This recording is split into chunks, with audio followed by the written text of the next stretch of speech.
excerpt number 2, Bill C-10, numéro 2, projet de loi. I'm going to speak to this bill as a writer of books and fiction for 50 years. And applies actually to the internet. Fellow senators, to quote Irving Layton, whatever else, poetry is freedom. I was having dinner one night in the mid-'80s with J.D. Salinger's cousin in a restaurant in North Carolina. We were speaking about freedom because of Salinger's tortured life. Ms. Salinger told me she felt freer in Canada than in the United States. I told her just the opposite, that when I visited campuses in Virginia or Boston or out west, I felt freer than in Canada. It was a puzzle, and when I arrived back in Canada, I asked a friend of mine, a Vietnam vet, expatriate American, which one of us was right. He said, you both are. He said that Miss Salinger was speaking of a physical freedom, and I was speaking of an intellectual one. He said he never felt Canada was actually intellectually free, that our authorities in university and government tried for a conformity of thought. The minister doesn't even understand his own bill. If the CRTC can regulate what you see on your YouTube or Instagram feed, they can control what you see and what you learn. He said he never felt Canada was actually intellectually free, that our authorities in university and government tried for a conformity of thought. And because of this, he said many Canadians over the years have gone to the States to fulfill their intellectual destiny, whether it was with NASA, some high-tech industry, the music industry, or Hollywood. So I've thought of that conversation with Ms. Salinger and my friend a lot since.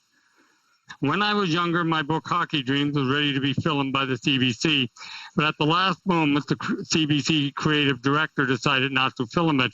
He said, I just realized Canada already has a hockey movie. I told him that the United States didn't even like hockey and they had 8.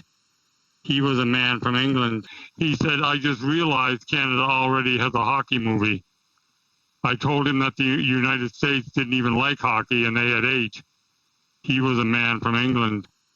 2 producers, one in New York and one in LA, told me to change the setting to New England and they would be sure to get it made. That is like the Mighty Duck movies of the 80s, make it about American kids, not Canadian ones. But that would have been a betrayal of my country, which it seems had no qualms about betraying me. But that would have been a betrayal of my country, which it seems had no qualms about betraying me. He said he never felt Canada was actually intellectually free, that our authorities in university and government tried for a conformity of thought. So the idea that I was ever included in the grand pan-Canadianism that afforded an outlet to Canadian writers was nonsense. That my work was embraced because I was of a certain ethnicity or background was and is entirely bogus. For years, I felt the Canadian literary world and the world promoted by the CBC had little or nothing to do with me or where I lived. I never finished university, never joined PEN International or the Writers' Union of Canada.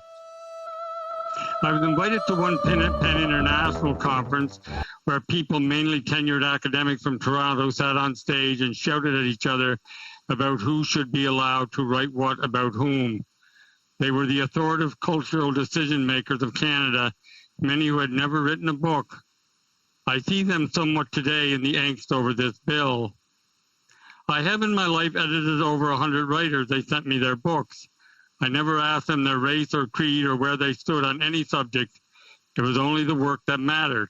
So I read and offered advice to Christian, Muslims, Jews, First Nation men and women, atheists, secularists, and hedonists. Only the work mattered. That is the content of the character, not the color of the skin.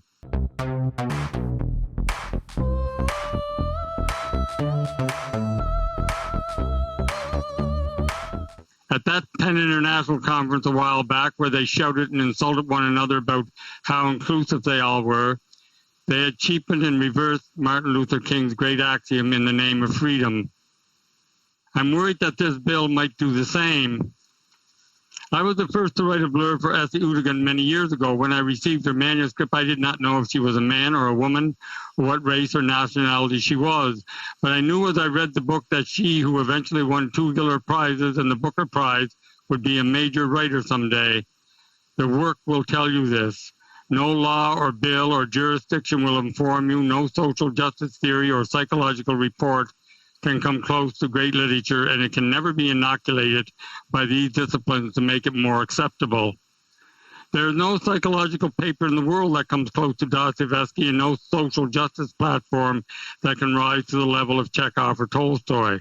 All three writers who were banned in the Soviet Union by a government that believed supposedly in art and culture. Stalin called himself the engineer of human souls. How that fits into these specious governmental yearnings is most often recognized by those who must deal with them. I was supposed to give the keynote address to the Worldwide Symposium on Flannery O'Connor last year. I have always called her the infuriating but inspired prophetess, and I know she has said things she should never have said, but that should not negate her entire life's work. My talk was canceled because of COVID-19. Now she is under attack. Her name is being erased, her books and letters questioned. Perhaps by the time I give the lecture, if I ever get to do so, her books will be banned. And those who care for her life's truly brave and exceptional struggle, suspect.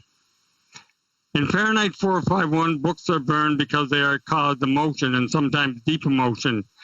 The euphemism of today about offensive books is they don't reflect the truth and identity. And this is what our new culture gurus insist upon. But I'm not sure if that is correct. There's a remake of the movie version of Fahrenheit 451 starring Michael Shannon. The opening scene showed books being lighted and destroyed. Wise Blood by Flannery O'Connor, As I Lay Dying by William Faulkner, Lolita by Nabokov, of course. That is, books recently and actually banned by those who once cautioned us liberally about any censorship. I was to give the keynote address at the Worldwide Symposium on Flannery O'Connor's work. Last month, they scratched her name off a building.